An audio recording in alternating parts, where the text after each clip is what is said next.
네, 안녕하세요. 슬기로운 통계생활의 슬통이 이삭입니다. 오늘은 R이 대규모 업데이트를 해서 제가 오랜만에 리뷰 영상을 한번 만들어 봤습니다. 저희가 지금 쓰고 있는 게 보통은 R 4.0.3 버전 혹은 R 4.0.5 버전을 쓰고 있는데 4.1.0에는 어떤 기능이 새로 탑재가 되었는지 한번 알아보도록 하시죠. 네. 이거 좀 별론가? 네, 그래서 공개된 날은 2021년 5월 18일입니다. 4.1.0 버전이 이제 공개가 되었고, 가장 중요한 첫 번째 이제 공지사항이 있었는데요. 그것은 윈도우를 지원을 하는데, 이제까지는 윈도우 32비트 그리고 64비트 버전을 이제 둘 다 지원을 했습니다. 하지만 4.1 버전을 마지막으로 32비트 윈도우 지원은 이제 앞으로 하지 않겠다라고 공지를 하셨습니다. 근데 이게 32비트 윈도우가 사실 거의 10년 전에 나온 컴퓨터들이 32비트고 그렇지 않고서야 이제 웬만하면 이제 64비트입니다. 그래서 2010년도에 사람들이 많이 고민을 했죠. 이거를 32비트 윈도우를 사야 되나 64비트 윈도우를 사야 되나. 그 당시에는 64비트를 지원을 하는 이제 플랫폼이 조금 없었기 때문에 고민을 했었습니다. 하지만 지금 현재 자기가 쓰고 있는 컴퓨터가 10년 이상이 되신 분들이 아니라면 이 공지사항에는 영향이 없겠네요. 그리고 이제 가장 중요한 거죠.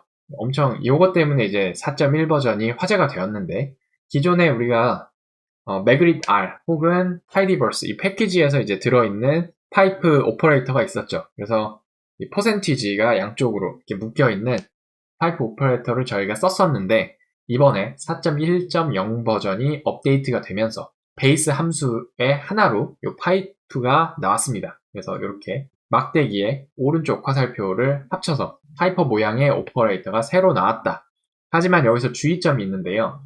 주의점은 이 파이퍼 오퍼레이터는 오른쪽에 오는 함수를 꼭 함수 표시를 해줘야 됩니다. 즉, 요거는 이제 작동을 해요. 왜냐면은 여기 오른쪽에 괄호가 이렇게 붙어 있으니까 이 괄호가 이제 함수를 나타내는 건데 요 아래처럼 그냥 민만 넣었을 때는 에러가 납니다. 그래서 여기 민에다가 오른쪽 함수 표시를 꼭 넣어줘야 된다라는 거를 이제 주의를 하셔야 될 것 같습니다. 새로 업데이트된 베이스 파이프 오퍼레이터에 대한 이제 꿀팁이라면 꿀팁인 게 뭐냐면 저 같은 경우에는 RStudio에서 작업을 할 때 에디터 폰트를 피라 코드로 설정을 해놨습니다. 이 피라 코드를 사용을 하면 되게 좋은 점이 자동으로 리가처라는 걸 적용을 해주는데 리가처 적용이 된 코드를 사용을 하면 제가 화살표를 입력을 할 때 정말 이렇게 화살표처럼 보여줍니다. 저는 그냥 이렇게 대시랑 요거를 입력했을 뿐이지만 리가처 폰트는 저렇게 정말 화살표처럼 보여준다. 그래서 이번에 새로 업데이트된 베이스 파이프 같은 경우에는 이 두 개를 합쳐놓은 거죠. 이 두 개를 합쳐서 이제 쓰게 되면 피라 폰트에서는 이렇게 삼각형으로 표시가 됩니다. 그래서 1에서 10 한 다음에 요거를 베이스 파이프를 이렇게 입력을 하면 피라 코드에서는 이렇게 이쁘게 정말 왼쪽에 있는 걸 오른쪽으로 보내라 라는 표시처럼 보여지네요. 그래서 아마 지금도 적용을 안 하시고 피라 코드 적용을 안 하시고 쓰시는 분들이 있다면 한번 꼭 제가 영상도 이미 찍어놨으니까 꼭 따라서 한번 설치를 해보시고 사용해보시기 바랍니다. 두 번째 이제 또 바뀐 건 뭐냐면 함수를 우리가 정의를 할 때 되게 간단하게 정의하는 방법이 생겼다는 거예요. 그래서 기존에 우리가 my function, my f 펑션을 이런 식으로 정의를 할 수가 있었죠. 근데 새로운 문법을 사용해서는 이 펑션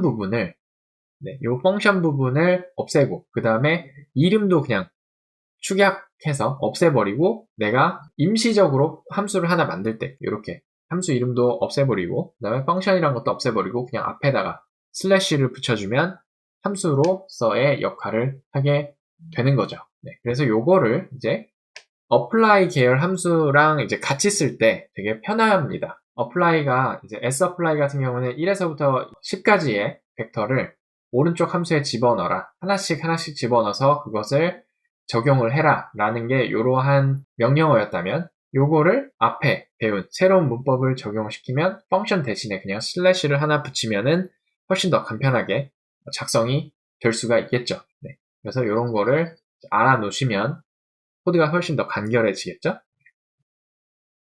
그리고 앞에서 이제 파이프와의 궁합을 볼 수가 있을 텐데, 이 파이프로 넘겨줄 때, 이 앞에 있는 벡터를 오른쪽에 펑션에다가 이제 넘겨줄 때, 요거를 이 앞에서 간단하게 함수를 정의를 해서 이런 식으로 넘겨줄 수 있다. 대신에 파이프에서 우리가 봤듯이 파이프는 꼭 함수 표시를 해줘야 돼서 이 마지막에 이 괄호를 꼭 써줘야 됩니다. 네. 그리고 이제 추가된 문법들이 있는데 apply 함수에 이제 simplify 옵션이 생겼다라는 겁니다. apply 함수는 요렇게 이제 우리가 만약에 이런 myMatrix라는 mymat을 제가 요런 행렬을 이제 정의를 했어요. 그리고 요거를 이제 그냥 apply 펑션에다 이렇게 집어넣으면은 우리가 결과값을 15, 40, 65, 90 이렇게 받아볼 수가 있습니다. 네.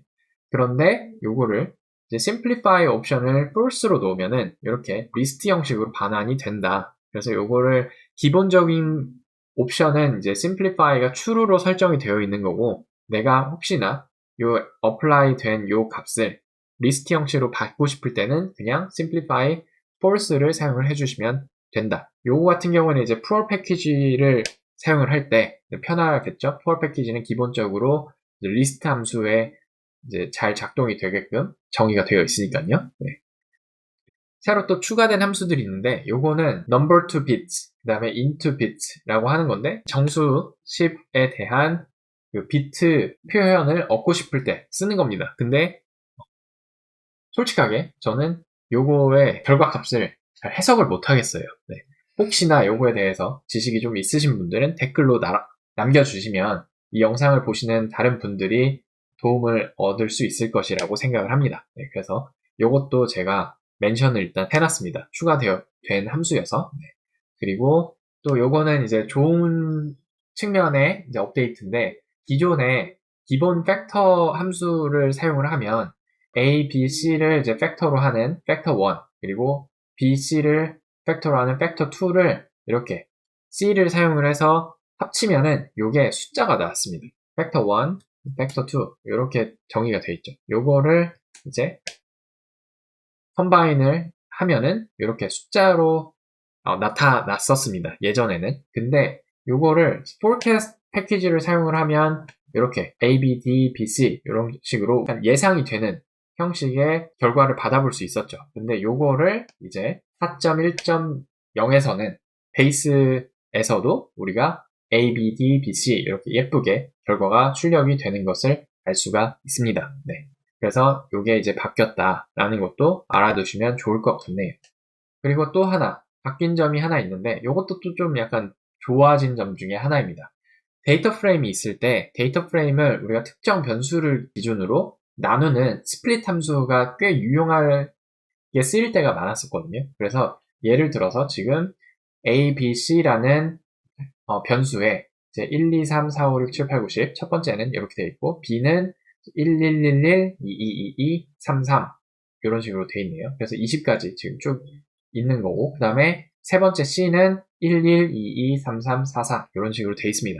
그래서 요거를 스플릿 함수를 사용을 해서 만약에 B를 기준으로 두 번째 변수를 기준으로 나눈다 했을 때는 첫 번째는 B가 1인 애들, 두 번째는 B가 2인 애들 그래서 이제 이렇게 4개씩 5개의 서브 데이터 프레임을 우리가 얻을 수 있었거든요. 그래서 이 스플릿이라는 함수를 사용하면 이런 게 됐었다. 근데 4.1.0에서는 요 나누는 요거를 포뮬라를 사용해서 나눌 수도 있다라는 겁니다. 그래서 원래는 만약에 요 플러스 C를 빼버리면 방금 전에 제가 보여드린 요거랑 똑같이 되는 거예요. 근데 이전에는 못했던 거는 B랑 C를 기준으로 나누는 것을 이제 4.1.0에서는 이렇게 할 수가 있습니다. 그래서 B 기준 그리고 C를 추가적으로 기준 변수로 추가를 하는 거죠. 그러면은 B랑 C가 가질 수 있는 값이 B가 1 그리고 C가 1일 때를 한 케이스로 해서 나누고 그 다음에 두 번째는 B가 2 그 다음에 C가 1일 때를 기준으로 또 두 번째로 나누고 근데 이제 이 경우에는 이제 없는 거죠. 그죠? 그리고 B가 3 그리고 C가 1일 때도 이제 없습니다. 네. 그래서 포뮬라를 이제 스플릿 함수가 받음으로써 기준을 여러 개를 추가를 해서 데이터 프레임을 나눌 수가 있게 됐다가 이제 키 포인트고 요거를 잡고 넘어가시면 좋겠네요.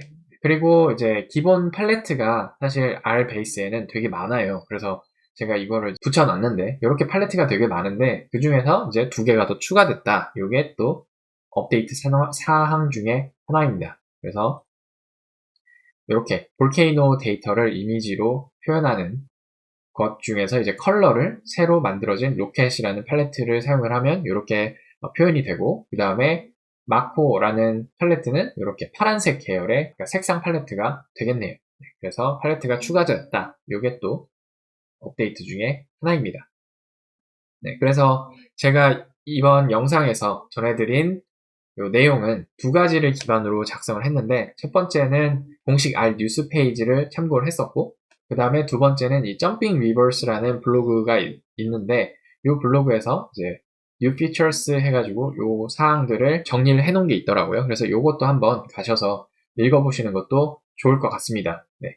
완벽하게 제가 한 거랑 똑같지는 않지만 어떤 부분에서는 훨씬 더 자세하게 써놨더라고요. 네, 그래서 요거를 가서 한번 살펴보시면 좋을 것 같습니다. 네, 그러면 저는 또 다른 또 좋은 영상으로 찾아뵙도록 하죠. 안녕히 계세요.